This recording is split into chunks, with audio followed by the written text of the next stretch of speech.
बहुत समय पहले परियां भ्रमण के लिए पृथ्वी पर आया करती थी। एक दिन रानी परी और उनकी सहेलियां अपनी दो दासियों को लेकर पृथ्वी भ्रमण के लिए निकली। तभी उनकी नजर एक सुंदर से तालाब पर पड़ी। तालाब देखकर वो नीचे उतरी और तालाब में स्नान करने लगी।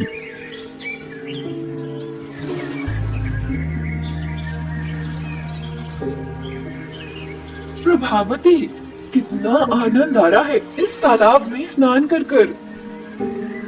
हाँ चित्रलेखा, मेरी इस कोमल त्वचा को तालाब के इस ठंडे पानी के स्पर्श से बहुत सुकून मिल रहा है। ऐसा लगता है कि हम ऐसे ही तालाब के पानी में स्नान करते रहें और खेलते रहें। हाँ प्रभावती, मुझे भी ऐसा ही अनुभव हो रहा है। और देखो तो ये जगह कितनी शांत और पेड़ पौधों से हरी भरी हुई है। शायद यहाँ पर कोई मनुष्य नहीं आते, इसलिए हम निश्चिंत होकर इस तालाब में स्नान कर सकते हैं। वैसे भी चिंता करने की कोई बात नहीं है चित्रलेखा, हमारी दासियां तो पहरा दे रही है ना। यदि कोई मनुष्य आते हुए दिखा भी तो वो पहले हमें सावधान कर देंगी और हम जल्दी से यहाँ से चले जाएंगे। हाँ चलो, अब आज के लिए इतना ही। हम कल फिर से यहाँ पर स्नान करने आएंगे। फिर सभी परियां परीलोक के लिए निकल जाती हैं।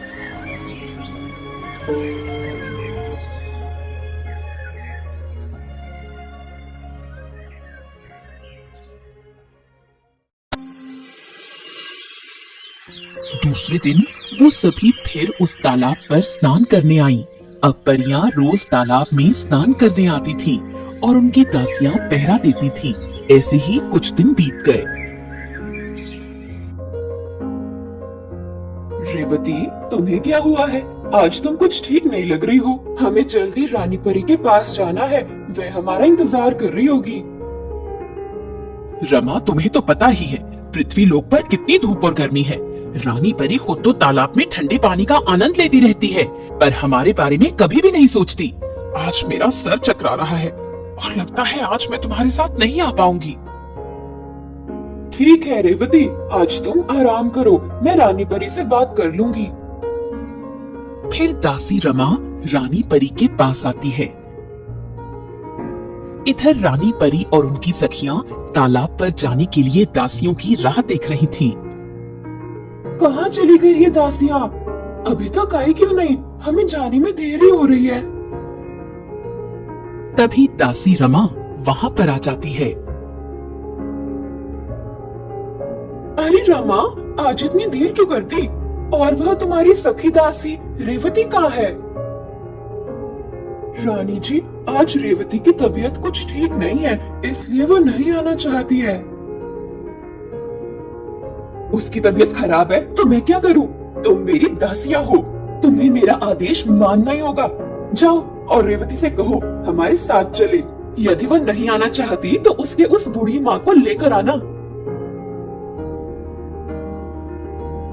फिर दासी रमा रेवती के पास आई और उसने रेवती को सारी बात बताई। नहीं रमा, मैं मेरी माँ को उस दुष्ट रानी परी के साथ नहीं भेज सकती।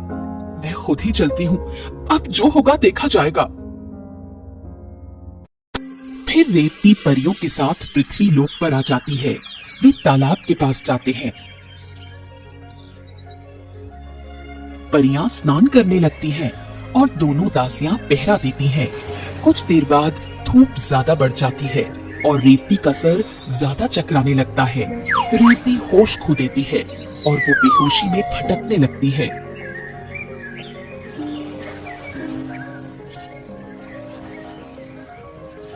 भटकते भटकते रेवती एक खेत के पास आ जाती है।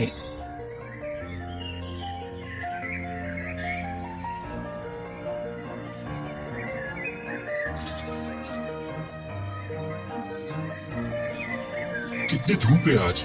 मैं तो काम करते करते थक गया हूँ। चलो थोड़ा पानी पी लेता हूँ और आराम कर लेता हूँ। ऐसा सोचकर चंपक पानी पीने जा ही रहा था, तभी अरे ये आवाज कैसी? लगता है वहाँ पर कोई स्त्री गिर गई है। चंपक जल्दी से रेवती के पास जाता है रेवती को देखते ही चंपक समझ जाता है कि ये कोई साधारण स्त्री नहीं है, ये तो परी है। अरे ये तो परी लोग की परी लग रही है। लगता है ये परी पृथ्वी लोक की धूप सहन नहीं कर पाई और यहाँ पर बेहोश होकर गिर गई। मुझे इसकी मदद करनी चाहिए। मैं इसे छांव में लेकर जाता हूँ और पानी पिलाता हूँ। फिर चंपक रेवती को एक पेड़ की छांव में लेकर जाता है और उसे पानी पिलाता है।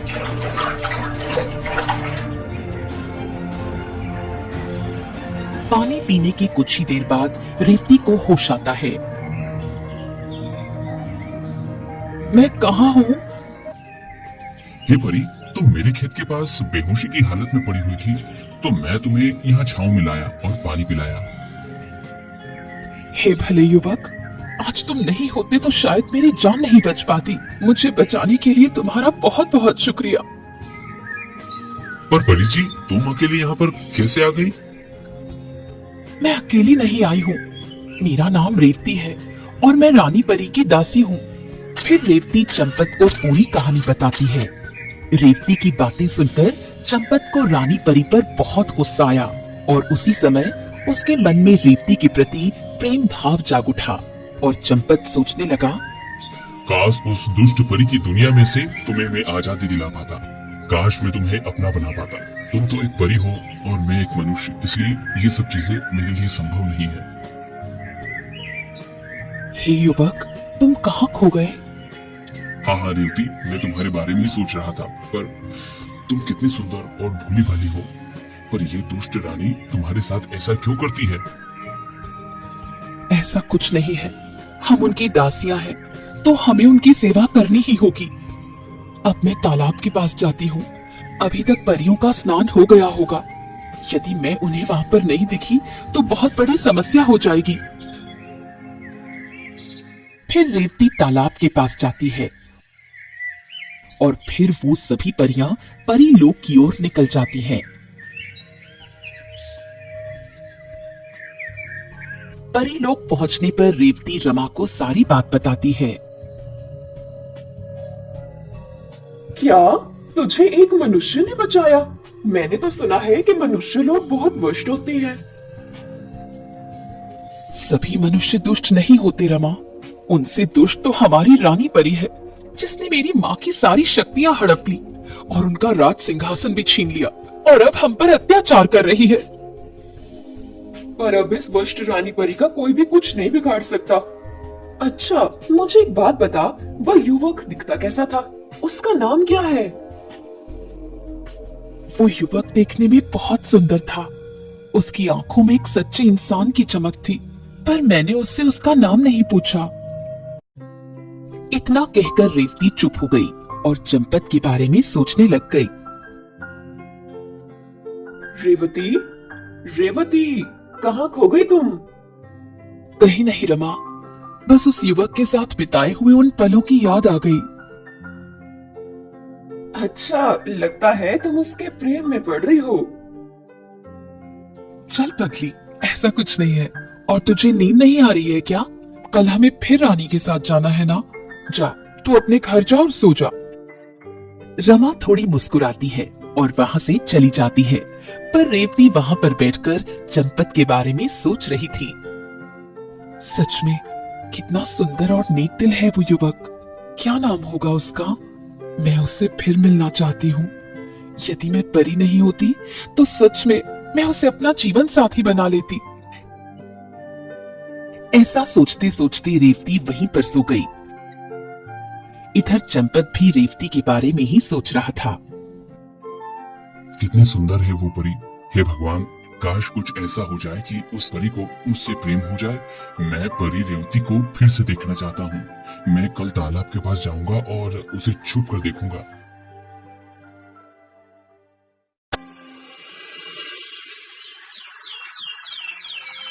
दूसरे दिन फिर सभी परियां तालाब पर स्नान करने के लिए आईं। कुछ देर पहरा देने के बाद रेवती चुपचाप चंपत से मिलने निकल गई। उधर चंपत भी रेवती से मिलने तालाब की ओर आ रहा था।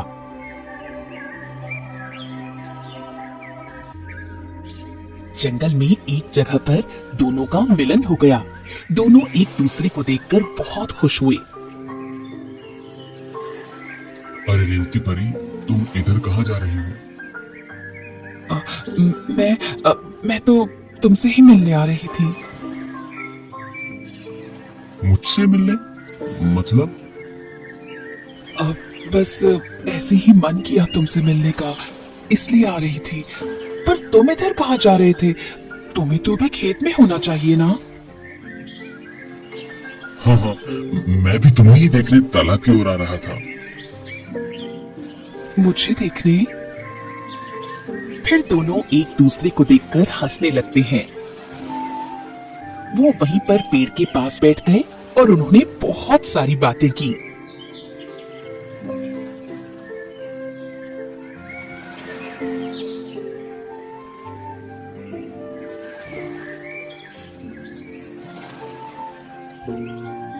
ठीक है चंपत, अब मैं चलती हूँ। परियों का जाने का वक्त हो रहा है। ठीक है रेवती, मुझे तुम्हारी याद बहुत आती है। तुम कल यहाँ मिलने जरूर आना। फिर रेवती वहां से चली गई और वो सभी परियां परी लोक की ओर निकल गई। अब रेवती और चंपत रोज मिलते थे। वो बहुत सारी बातें करते थे। धीरे धीरे दोनों का एक दूसरे के लिए प्रेम बढ़ता ही जा रहा था। ऐसे ही कुछ दिन बीत गए।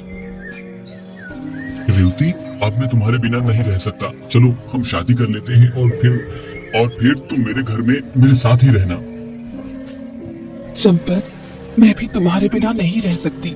मैं तो कब से तुम्हारे साथ शादी करना चाहती हूँ, पर रानी परी की आज्ञा के बिना मैं कुछ भी नहीं कर सकती। यदि मैंने छुपकर तुम्हारे साथ शादी कर ली और मैं कहीं भाग गई, तो भी रानी परी के पास इतनी शक्तियाँ हैं कि वो मुझे कैसे भी ढूंढ लेगी। रेवती की ये बात सुनकर चंपत बहुत उदास हो जाता है और फिर कहता है, तो फिर हमारी शादी कभी नहीं होगी? मैं रानी परी से बात करती हूँ चंपत, उन्हें समझाने की कोशिश करती हूँ। उधर उस दिन परी लोक जाने के लिए परियां जल्दी तालाब से बाहर आ गई। बाहर उन्होंने सिर्फ रमा को देखा और रेवती नहीं थी। तो रानी परी ने रमा से पूछा, दासी रमा, रेवती कहाँ है? अचानक से रानी परी की आवाज सुनकर रमा घबरा गई। रानी जी, मुझे नहीं पता, वो तो यहाँ पर पहरा दे रही थी। रमा की घबराहट देखकर रानी परी समझ गई कि कुछ तो गड़बड़ है। फिर रानी परी डांट कर रमा से कहती है, रमा, मुझे पता है कि तू सब कुछ जानती है। यदि तूने मुझे सच नहीं बताया तो मैं तुझे कड़ी से कड़ी सजा दूंगी। फिर रमा डरकर सारी बात रानी परी को बता देती है। रानी परी और सभी परियां तुरंत वहां से जंगल में जाती हैं। वहां पर उन्होंने रेवती और चंपत को बातें करते हुए देख लिया। रानी परी बहुत क्रोधित हो जाती है और कहती है, दासी रेवती, तुम यहाँ पर क्या कर रही हो? चलो जल्दी मेरे साथ। रानी परी की आवाज सुनकर रेवती घबरा जाती है और वो तुरंत चंपत को छोड़कर रानी परी के पास आ जाती है और वो सब परी लोक की ओर निकल जाते हैं। परी लोक पहुंचने पर रानी परी ने रेवती को बहुत खरी खोटी सुनाई। दासी होकर तेरी इतनी हिम्मत कि तूने मुझसे छुपकर एक मनुष्य से प्रेम किया। आज के बाद मैं कभी भी तुझे तेरे प्रेमी से नहीं मिलने दूंगी। मैं अभी तेरी पूर्ण शक्तियाँ छीन लेती हूँ, फिर ना ही तू उड़ पाएगी और ना ही कहीं जा पाएगी। तभी रानी परी रेवती की सभी शक्तियाँ छीन लेती है। रेवती दया की भीख मांगती रहती है पर उसकी कोई नहीं सुनता। शक्तियाँ छीनते ही रेवती वहीं पर गिर जाती है। इधर चंपत बड़ी सोच में पड़ गया था। अचानक सब कुछ खत्म हो गया ऐसा उसे लग रहा था। रेवती फिर आएगी या नहीं आएगी उसे कुछ भी समझ नहीं आ रहा था। वो रेवती की यादों में वहीं पर पेड़ के नीचे बैठा हुआ रो रहा था।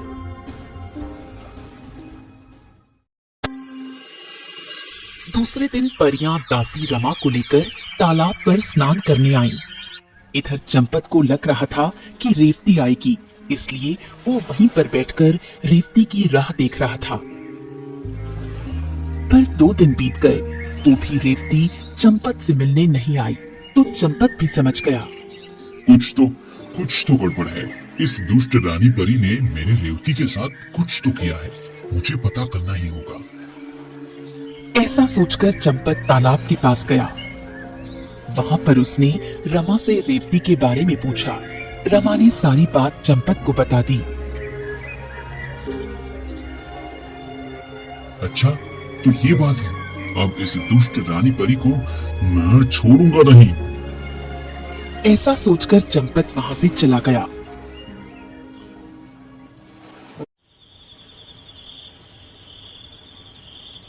फिर आधी रात को चंपत कुछ कछुए और बड़ी मछलियां लेकर उस तालाब के पास आया।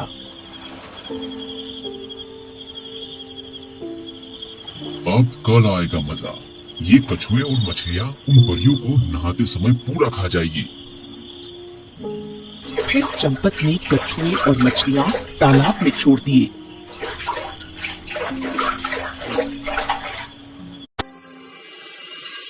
दूसरे दिन परियां तालाब में स्नान करने आईं।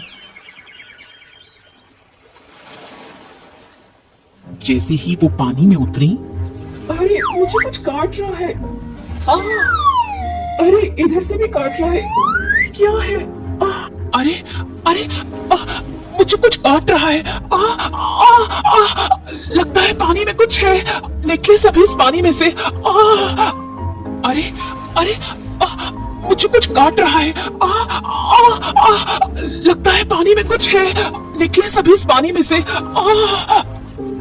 सभी परियां पानी से निकलती हैं और परी लोग भाग जाती हैं। उन्हें जगह जगह पर कछुए ने और बड़ी मछलियों ने काट लिया था। परी लोग पहुंचने पर रानी परी उसकी जादुई शक्तियों से देखती है कि तालाब में क्या था, तो उसे सब कुछ दिख जाता है। अच्छा, तो ये दासी रेवती के प्रेमी का किया धरा है। उसने हमें मारने की योजना बनाई थी। ठीक है, देखो अब मैं क्या करती हूँ। उसने हमें पानी में मारने की योजना बनाई थी। अब मैं उसके पूरे प्रदेश का पानी खत्म कर देती हूँ। उसके पूरे प्रदेश में पानी का दुष्ट काल आ जाएगा। ऐसा कहकर रानी परी जादुई शक्तियां छोड़ती है।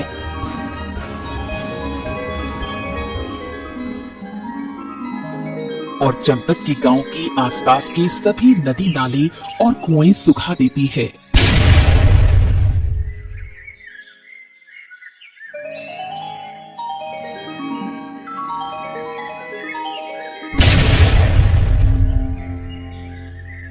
अरे भाई, ये नदी अचानक सूख कैसे गई?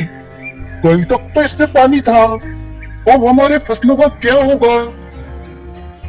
भाई, गांव में का कुआं भी सूख गया है। अब पता नहीं हम पीने के लिए पानी कहां से लाएंगे।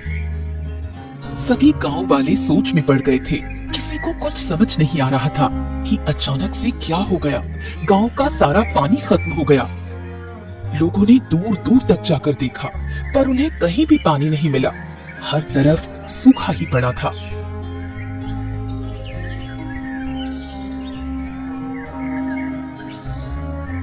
सब उदास होकर भगवान के भरोसे अपने घर में बैठ गए।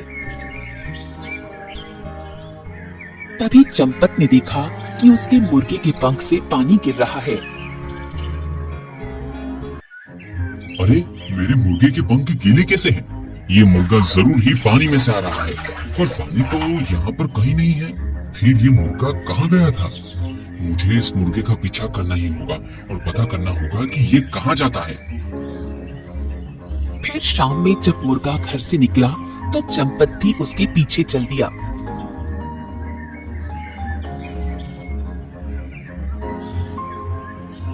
मुर्गा चलते चलते एक गुफा में आया। गुफा में कुछ अंदर जाने पर चंपत को एक तालाब दिखा। वो दिव्य तालाब था। उस तालाब पर किसी भी जादुई शक्ति का कोई असर नहीं पड़ता था, इसलिए उस तालाब का पानी नहीं सूखा। पानी देखकर चंपत बहुत खुश हुआ। अरे वाह, पानी मिल गया। भगवान, तुम्हारा बहुत बहुत शुक्रिया। चंपक ने थोड़ा पानी पिया और फिर वो गांव में गया। उसने सभी गांव वालों को तालाब के बारे में बताया और फिर सभी गांव वाले घड़े लेकर तालाब के पास आए। इस तरह से गांव वालों की पीने के पानी की समस्या हल हुई। जल्दी ही रानी परी को इसकी सूचना मिल गई कि चंपत को पानी मिल गया है और वो जीवित है। ये बात सुनकर रानी परी को बहुत क्रोध आया। उसे उस दिव्या तालाब के बारे में कैसे पता चल गया? ठीक है, अब उसे मैं परिलोक में लाकर मारूंगी।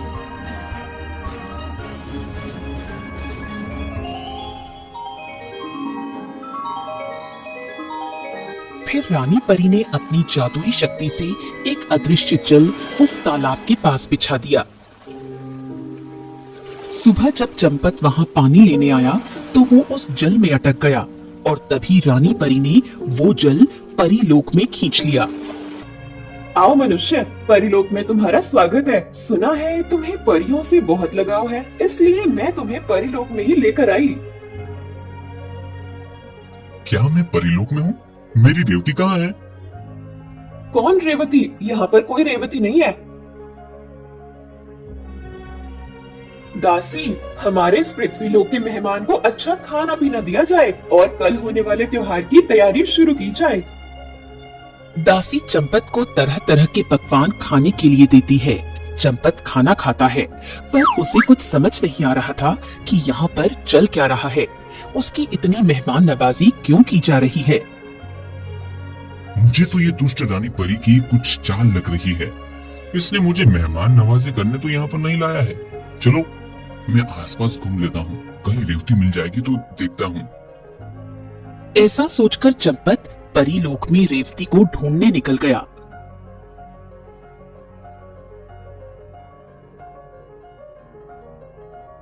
कुछ दूर जाने के बाद उसे एक बूढ़ी परी दिखाई दी।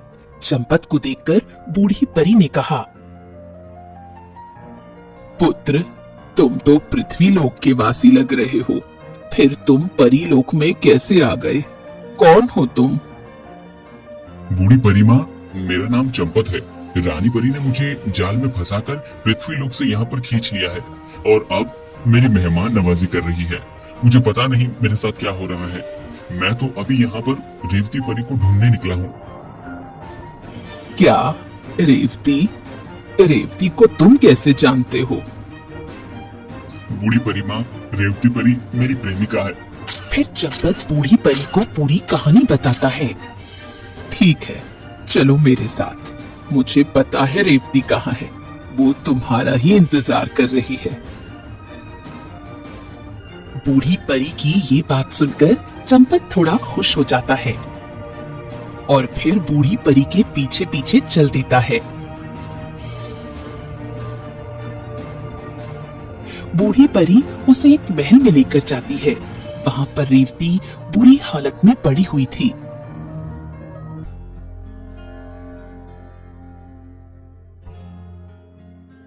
पुत्र, ये रेवती मेरी पुत्री है।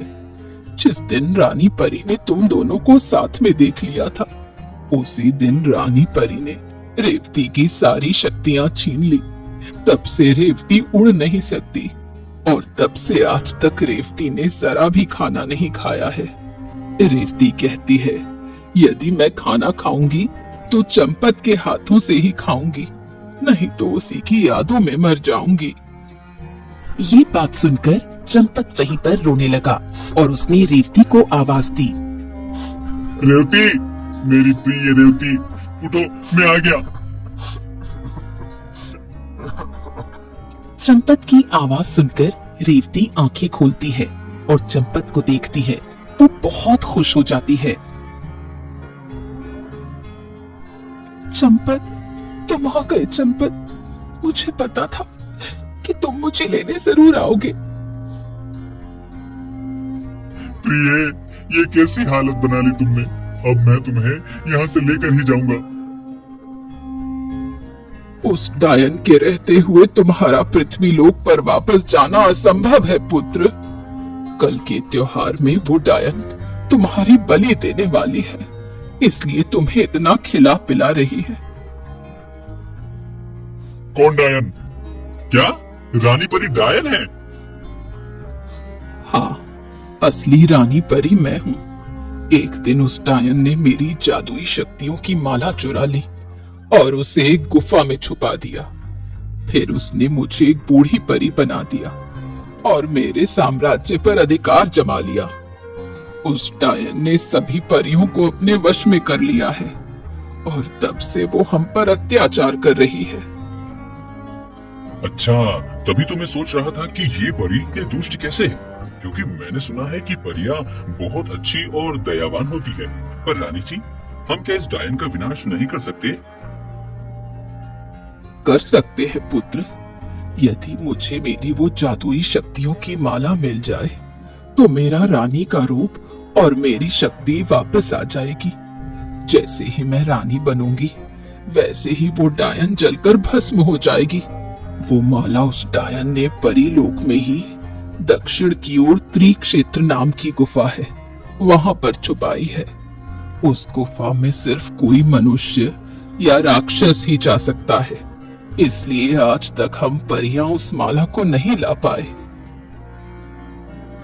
उस जादुई माला को मैं तुम्हें लाकर देता हूँ, बूढ़ी माँ। फिर चंपत दक्षिण की ओर निकल गया।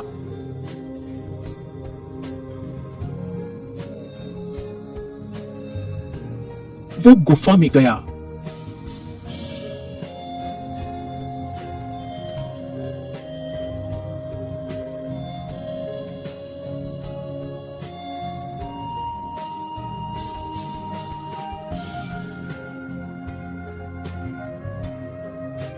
मैं इस गुफा में इतने अंदर तक आ गया तो भी मुझे वो माला नहीं दिख रही है। कहाँ है ये माला? चलो और थोड़ा आगे जाकर देखता हूँ।